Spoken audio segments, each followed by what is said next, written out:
The Cypher is a type of unmanned surveillance craft. It will alert the patrols upon discovering an intruder. If you're spotted by one, the reinforcements will come running. Raiden, you need to stay out of the Cypher's field of vision. You can't afford to be apprehended. But Colonel, there's nowhere to hide. Jack, snap out of it. Hang from the railings and let the Cypher pass you by. Try hanging, and keep an eye on the grip gauge. Use the chaff grenade to set up electronic interference. The Cypher will be offline for as long as the chaff is active.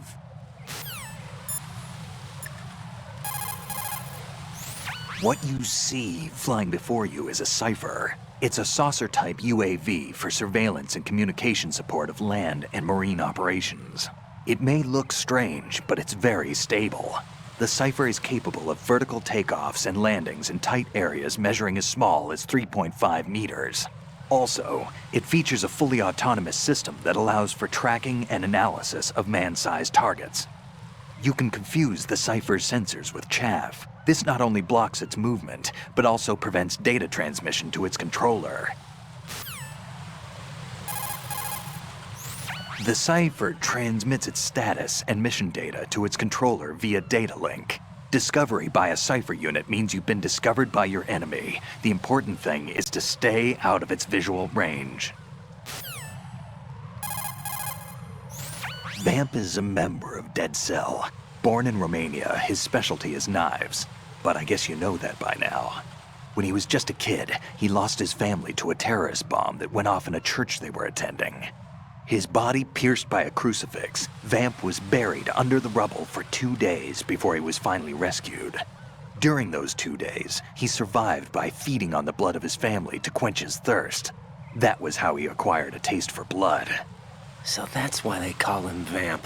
No, Vamp isn't for vampire, it's because he's bisexual. Rumor has it, Vamp was the lover of Scott Dolph, the Marine Commandant who accidentally died 2 years ago. Scott Dolph was also the father of Fortune, the Dead Cell leader. Fortune's old man? But Fortune and Vamp? You noticed, eh? Not bad for a rookie. Right. As you say, Vamp and Fortune are very close.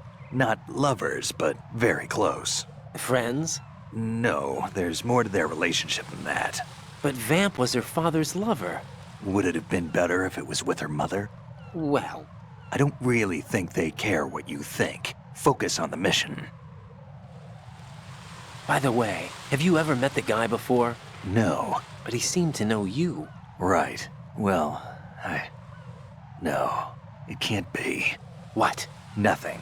I told you the Dead Cell is a group of madmen. I wouldn't take anything they say very seriously. What do you know about that strange woman? You mean Fortune? She's the Dead Cell leader. Her real name is Helena Dolph Jackson, known to her friends as Lady Luck. Lady Luck? Yeah, she got the name because bullets seemed to veer away from her in battle. Oh. People have heard her say that her fortune in battle was payback for the lousy luck she's had in life. Lousy luck? The death of her father, the Marine commander, the conviction of husband and Dead Cell leader Colonel Jackson. These events were followed by her mother's suicide, the loss of a husband, and the idea of a convict in the family apparently took her over the edge. Fortune was 3 months pregnant at the time, and the shock of her mother's death led to the loss of her child. Add to this her husband's death in prison a few months later, and to sum it up, in the 6 months after her father's death, she lost her family and everything that mattered in her life. Jeez, she's had it rough. Yeah. The thing is, she didn't grieve long. Instead, she joined the military. Now why is that? Do I look psychic? My best guess is revenge. I heard that she firmly believed that her husband was framed. Anyway, by the time she came out of basic training, she'd proven many times over that she was gifted with an unusual streak of luck. In fact, some say she sold her soul for it. Her soul? Her uncanny luck earned her a reputation that led to her appointment as the head of her husband's unit, Dead Cell. Fat Man. Supposedly, he's nicknamed after an atomic bomb, but to me, he's just a fat man. Something straight out of a sideshow.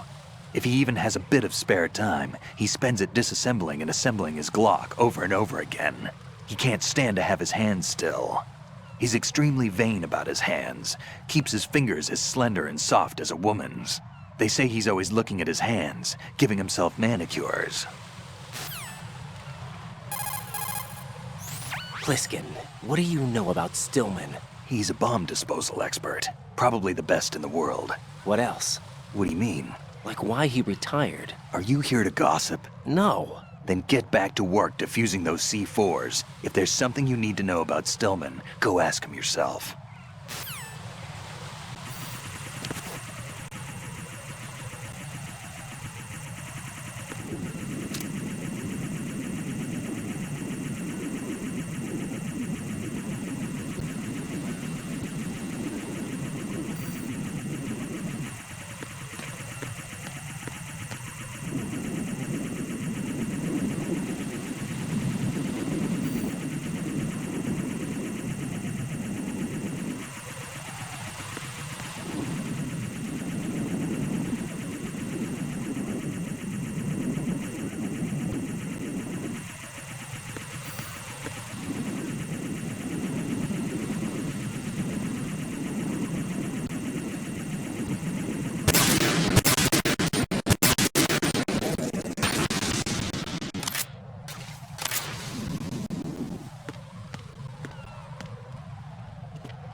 Jack, do you need to save?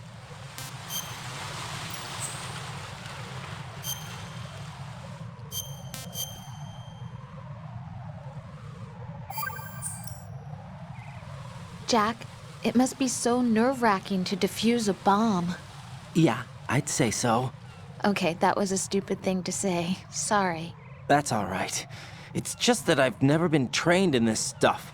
You okay? Are you feeling well? I almost threw up a few times. Oh, Jack. But I'm okay. It's not like I'm in this alone. Oh, yeah, that's true. What do you think about when you're defusing those things? I don't think so much as remember, and I know that I need to resist that and keep my mind blank. I can't let myself be overwhelmed by the fear. So, am I a part of what you try not to remember?